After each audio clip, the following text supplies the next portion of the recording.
Nauzubillahi minasyaitonirrajim. Bismillahirrahmanirrahim.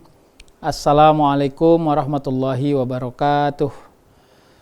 Hamdan wa syukran lillah, salatan wa salaman ala rasulillah la nabiyya ba'dah. Asyhadu an la ilaha illallah wa asyhadu anna muhammadan abduhu wa rasuluh. Allahumma rabbi shrah li sadri wa yassir li amri wahlul 'uqdatam min lisani yafqahu qawli. Hasbunallahu wa ni'mal wakil, ni'mal maula wa ni'man nasir, wa la haula wa la quwata illa billahil aliyil azim. Pemirsa Kompas TV yang dirahmati Allah Subhanahu wa taala, salah satu ekspektasi dari orang-orang yang beriman itu adalah berhasil mewujudkan dua sistem dalam hidupnya. Satu adalah imtisalul awamir, yang kedua wajtinabun nawahi. Sering para ulama mendeskripsikan itu dengan amar ma'ruf nahi mungkar. Mewujudkan diri yang selalu mengerjakan perintah Allah, baik perintah yang struktur hukumnya wajib maupun yang sunnah, menjadi sebuah tanggung jawab sehingga akhirnya semua warna dari kehidupan yang dijalankan ini adalah nilai ketaatan yang terimplementasi dengan baik selama hayat di kandung badan. Yang kedua adalah nahi mungkar. Nahi mungkar ini adalah kemampuan menjauhkan diri dari potensi-potensi kejahatan dan dosa.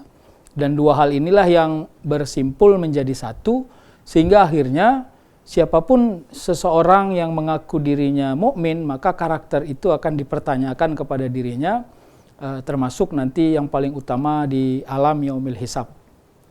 Dan ini jugalah simbol dari Ramadan.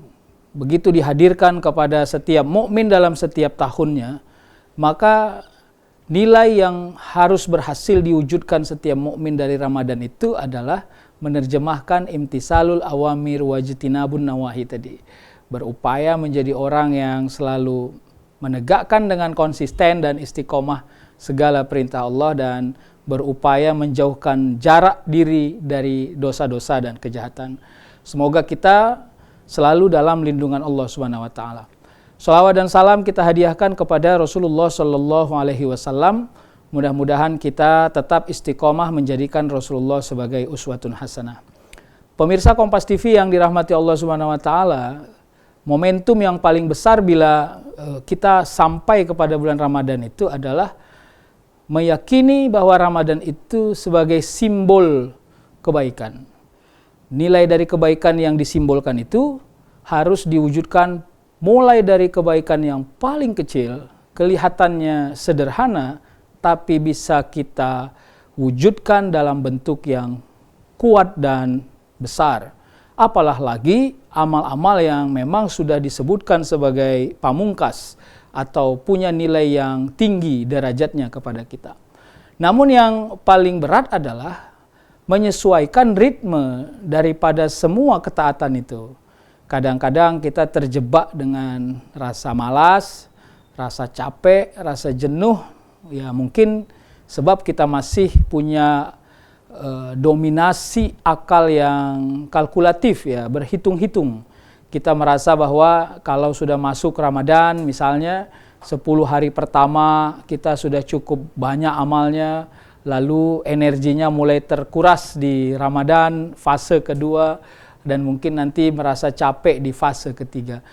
Dan inilah yang harus kita lawan, karena memang hanya dengan melawan rasa malas dan rasa capek akan mewujudkan orang-orang yang berhasil menerjemahkan Ramadan sebagai nilai besar dalam ibadah dan amal solehnya. Pemirsa Kompas TV yang dirahmati Allah, maka mewujudkan itu salah satunya adalah dengan menemukan ketenangan hati. Jadi kalau ingin mengekspresikan ayat tentang ala bizikrillahi tatmainnul qulub, lalu kita diajak untuk bersahabat akrab dengan zikrullah. Zikrullah ini terminologi sederhananya adalah berzikir.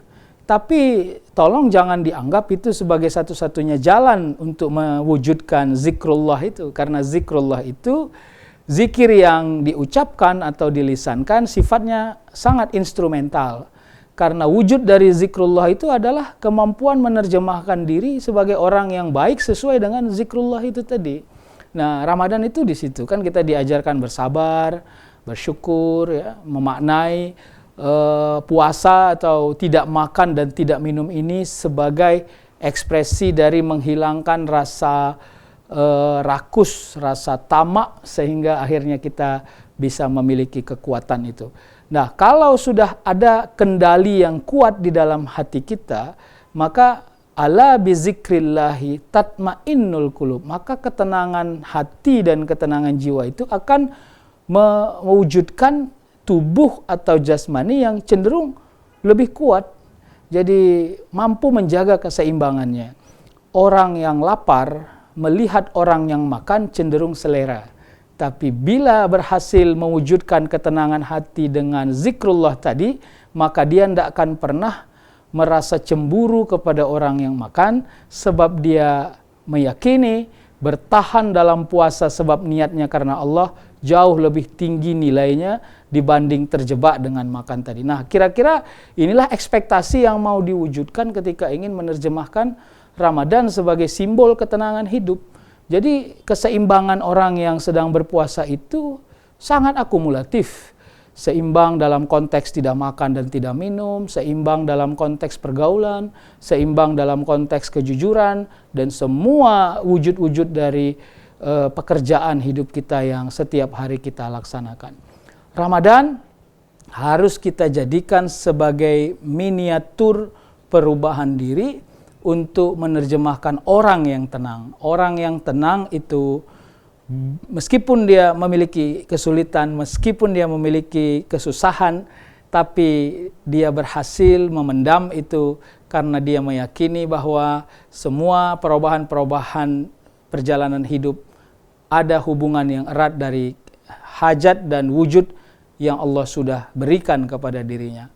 Pemirsa Kompas TV yang dirahmati Allah, ini momen yang luar biasa. Karena tidak semua orang yang bisa sampai kepada Ramadan ini, bukan hanya konteks umur, tapi juga konteksnya adalah kesempatan, konteksnya adalah kesadaran, dan konteksnya adalah keimanan. Maka tidak ada alasan untuk tidak menggunakan Ramadan sebagai wujud untuk menerjemahkan hidup jauh lebih memiliki tanggung jawab secara personal untuk ibadah, ketaatan kepada Allah, dan menjauhkan diri dari jalan-jalan yang tidak disukai atau dilarang oleh Allah Subhanahu wa ta'ala.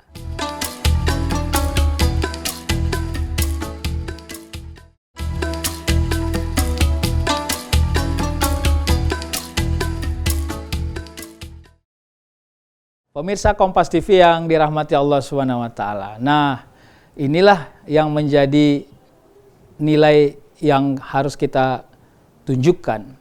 Apakah orang-orang yang berpuasa lalu, kalau kita merujuk daripada Al-Baqarah 183 itu, kita dipanggil sebagai orang-orang beriman, ya ayyuhallazina amanu, maka konteks yang harus ditunjukkan adalah keimanannya.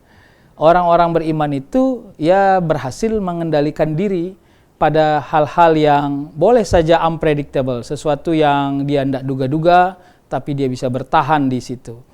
Ada satu ayat yang mungkin juga dalam asbabun nuzulnya disebut sebagai doanya Nabi Adam ketika Nabi Adam diturunkan ke muka bumi waktu itu, ya, dalam surah Toha 25 sampai 28. Dan ini menjadi doa yang cukup masyhur bagi kita semua. Ketika itu Nabi Adam, dan disebutkan dalam surah Toha itu disebutkan qala rabbis shrahli sadri wa yassirli amri wahlul 'uqdatam min lisani yafqahu qawli. Jadi ketika Nabi Adam diturunkan ke bumi, justru doa Nabi Adam itu bukan doa untuk mengklarifikasi daripada apa yang pernah Nabi Adam lakukan selama di surga, tapi lebih kepada melakukan penyerahan diri secara totalitas dan menunjukkan kesadarannya akan kesalahan-kesalahannya.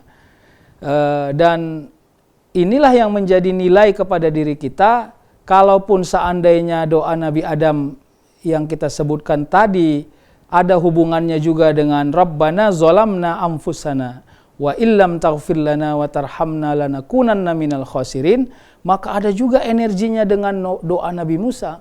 Ketika doa Nabi Musa itu diwujudkan juga dalam ekspektasi hidup manusia, Rabbi shrahli sadri wa yassirli amri wahlul 'uqdatam min lisani yafqahu qawli. Kedua-dua ini berhubungan.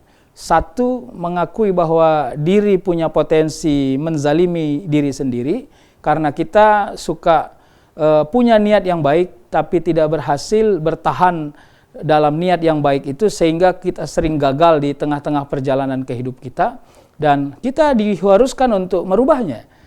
Wa illam taghfir lana wa tarhamna lanakunanna minal khasirin, itu sebutan ayat itu, sehingga akhirnya Nabi Adam diampunkan dosanya. Tapi di sisi lain Nabi Musa ketika disuruh untuk menghadapi Fir'aun di dalam surah Toha itu, dia mengatakan Rabbi shrahli sadri, ya Allah berikanlah keringanan hati saya. Karena sering orang kalah dalam satu peperangan atau dalam satu kompetisi bukan karena dia tidak punya strategi menghadapi kompetisi itu, tapi ada ketidakseimbangan di dalam dirinya untuk mewujudkan keberhasilan itu. Dia pandai membuat strategi, bercita-cita, merancang, tapi sering gagal karena tidak bertahan, tidak istiqomah, tidak sabar, tidak mampu menerjemahkan tujuan atau cita-cita sebagai nilai yang akan diwujudkan di akhir. Ya, ini akhirnya menjadi banyak orang yang gagal dalam puasanya kalau konteksnya adalah Ramadan. Makanya Rasul kan menyebut itu juga ya di dalam hadis ya, kam min shaimin laisa lahu min siyamihi ilal ju'i wal atos. Berapa banyak orang yang berpuasa tapi puasanya itu hanya berhenti pada rasa lapar dan haus. Nah, maksud dari hadis ini sebenarnya ingin memberi warning kepada kita yang mampu tidak makan dan tidak minum untuk bukan hanya sekedar bertahan di ruang itu, tapi kita juga berhasil mewujudkan nilai-nilai yang mau diterjemahkan dari sana. Makanya apa? Rabbi shrahli sadri, ya Allah ringankan hati saya. Ya, lagi tidak bulan puasa masalah tidak ada. Begitu masuk bulan puasa atau Ramadan, ya justru kadang-kadang masalah muncul ya. Jadi sehingga akhirnya ketahanan dirilah yang menjadi backup atau menjadi backing dari semua keadaan itu. Lalu yang berikutnya apa? Wa yassirli amri, ya Allah berikanlah kemudahan pada semua urusan dalam perjalanan hidupku. Karena ketenangan diri dalam menghadapi semua hal yang unpredictable tadi adalah ketika mampu meyakini di balik kesulitan pasti ada kemudahan. Dan ini sudah dijanjikan Allah dalam Al-Quran ya. Di dalam surah Al-Insyirah kan Allah sebut ya, fa inna ma'al usri yusra, dan ditakkidkan lagi inna ma'al usri yusra. Sesungguhnya pada semua yang sulit akan didatangkan yang mudah. Yang mudah itu bukan berarti kesulitan tidak datang, tapi berhasil melewati kesulitan atau mendapati solusi dari masalah-masalah yang terjadi. Lalu ditakkidkan, kenapa harus diulangi inna ma'al usri yusra itu? Karena manusia suka tidak berhasil percaya kepada janji Allah di dalam Al-Quran, sehingga dia mencoba untuk menepis apa yang Allah sebut, dan dia hanya bergantung secara total kepada apa yang dia fikirkan, sehingga akhirnya manusia sering lemah sendiri, sehingga kelemahan itulah yang membuat orang-orang sering tidak berdaya padahal dia sudah sampai di ujung usahanya. Pemirsa Kompas TV yang dirahmati Allah, Ramadan ini harus membentuk karakter manusia yang punya nilai kemanfaatan yang baik. Ya kan, hablum minallah, hablum minannas. Saya kira terminologi ini masyhur di telinga kita. Hablum minallah kita jaga secara ritual. Keyakinan dan ketauhidan kita tidak pernah membuat kita capek beramal baik. Tapi hablum minannas itu harus menjadi value-nya. Orang yang taat kepada Allah harus pandai menerjemahkan kebaikannya kepada sesama manusia. Sehingga kebaikan sesama manusia inilah yang juga menjadi nilai hitung bagi orang-orang yang berpuasa.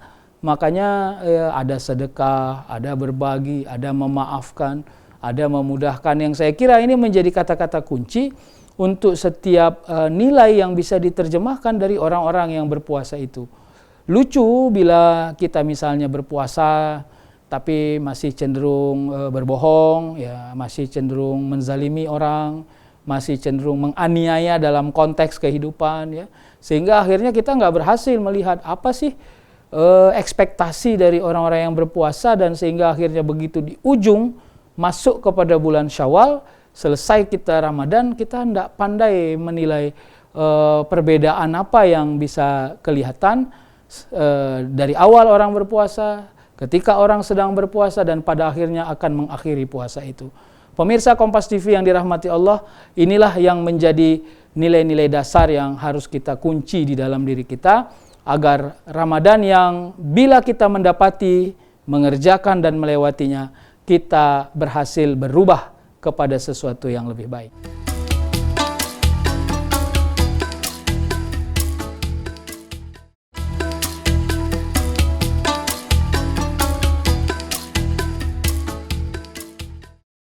Pemirsa Kompas TV yang dirahmati Allah. Lalu pada surah Toha itu juga Allah menyebutkan wahlul 'uqdatam min lisani yafqahu qauli. Ada kita yang sulit membuat dia sebagai alat hitung, bahwa ucapan kita adalah cara orang mendeteksi siapa diri kita. Paling tidak secara instrumental.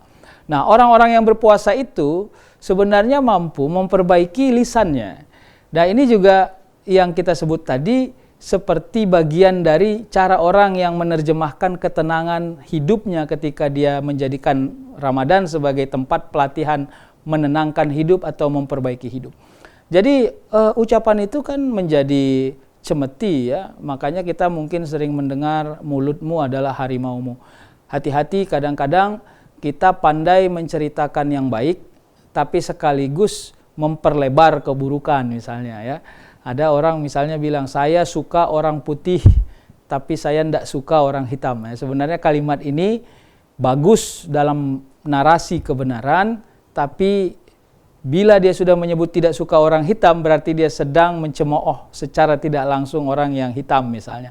Nah, inilah ekspektasi dari wahlul 'uqdatam min lisani. Jadi ucapan yang tidak menyeleweng, ucapan yang benar-benar konsideran dengan tujuannya, ucapan yang benar-benar punya hubungan kepada nilai-nilai kebenaran dan kemanfaatan yang menjadi ujung tombak dari perbuatan ini. Banyak orang awalnya dia menjadi orang baik, tapi karena kita salah ucap, lalu dia meyakini kita adalah orang yang layak diteladani, tapi karena ucapan yang salah tadi akhirnya dia terjebak dengan kesalahan-kesalahan yang mungkin tidak sengaja kita ucapkan.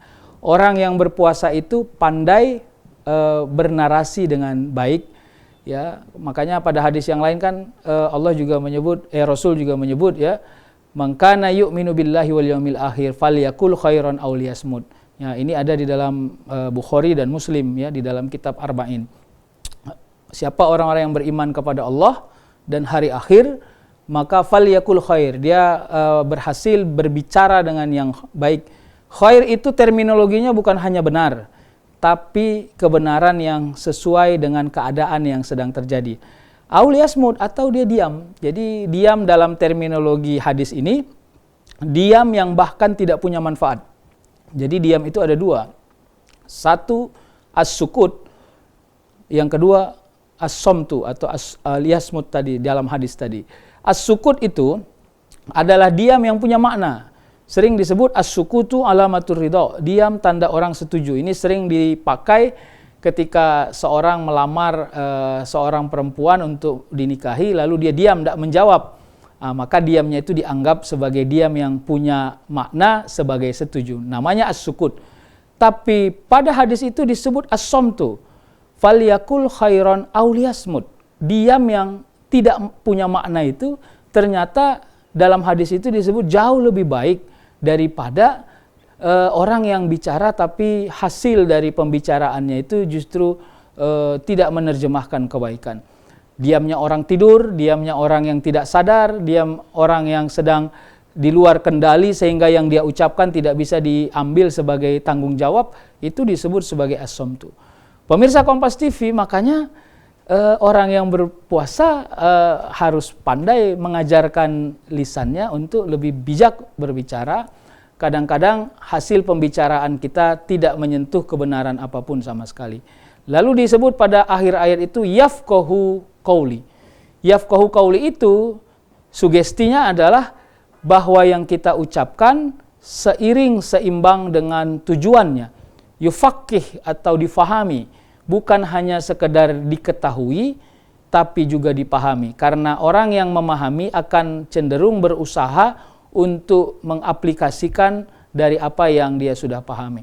Maka pemirsa Kompas TV yang dirahmati Allah, Ramadan itu harus membentuk karakter yang simultan ya. Kalau bahasa Al-Qur'annya mungkin kafah.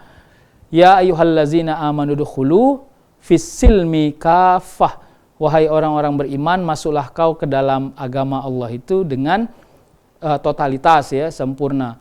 Kita bukan hanya sekedar ingin menunjukkan atau mewujudkan puasa dan Ramadan dalam konteks sesama orang-orang Islam, tapi sesama manusia. Orang-orang yang mungkin tidak sama agamanya, tidak sama budayanya dan sukunya dengan kita, harus berhasil merasai Ramadan itu mewujudkan kontribusi kebaikan dan kebenaran secara kolektif. Banyak wujudnya, baik wujud sosial, wujud ekonomi, mungkin juga wujud politik ya, sehingga semua yang terjadi begitu Ramadan dihadapi, dijalani, maka Ramadan itu membuat karakter yang jauh lebih baik. Tidak ada manusia yang berhasil mewujudkan kesempurnaannya jika tidak diiringi dengan rasa takut kepada Allah, sehingga dia berhasil berjaga-jaga perbuatannya, tidak terjebak dengan kesalahan dan upaya yang diwujudkan terus pada nilai-nilai kebaikan. Sampai-sampai ada satu riwayat menyebutkan ya tentang tidur mengupayakan orang yang baik. Katanya orang tidur itu bisa hukumnya bagus, baik, bisa juga hukumnya makruh, jelek. Bagaimana orang yang tidur hukumnya baik itu? Kalau dia hari ini tidak tidur, beraktivitas kemana-mana, tapi dia berpotensi berbuat jahat, maka tidurnya akan cenderung baik. Karena begitu dia tidur, maka kemungkinan dia tidak akan berbuat jahat atau dia tidak jadi berbuat jahat. Tapi sebaliknya, ada orang baik yang kalau dia tidur, justru dia mengurangi kebaikannya. Maka ini tidur yang karohah namanya, tidur yang cenderung dihindari. Sehingga, ayolah kita lihat, bila semua puasa ini kita terjemahkan sebagai cara dan ikhtiar untuk memperbaiki kehidupan, amal, nilai sosial, nilai budaya, nilai ekonomi, dan semua nilai, maka kita harus berafiliasi dengan kebaikan-kebaikan yang bisa kita kerjakan dan berupaya semaksimal mungkin menghindarkan diri kita dari jebakan-jebakan dosa. Pemirsa Kompas TV yang dirahmati Allah, tidak ada ikhtiar yang sempurna kecuali orang-orang yang terus bermuhasabah dan mengambil iktibar dari semua yang dia kerjakan. Ramadan bagi orang muslim, Ramadan bagi orang mukmin, Ramadan bagi semua makhluk hidup harus memiliki kontribusi yang positif kepada kehidupan kita semua. Orang-orang yang pandai mewujudkan diri sebagai orang yang tenang, pandai mewujudkan diri sebagai orang-orang yang mengekspresikan kebaikan, insya Allah semua perbuatannya akan menjadi amal baik di sisi Allah Subhanahu wa Ta'ala. Demikian, mudah-mudahan manfaat. Semoga yang disampaikan ini menjadi nilai untuk melakukan kebaikan di dalam kehidupan kita. Fa'tabiru ya ulil albab, wallahul muwaffiq ila aqwamit thoriq. Wassalamualaikum warahmatullahi wabarakatuh.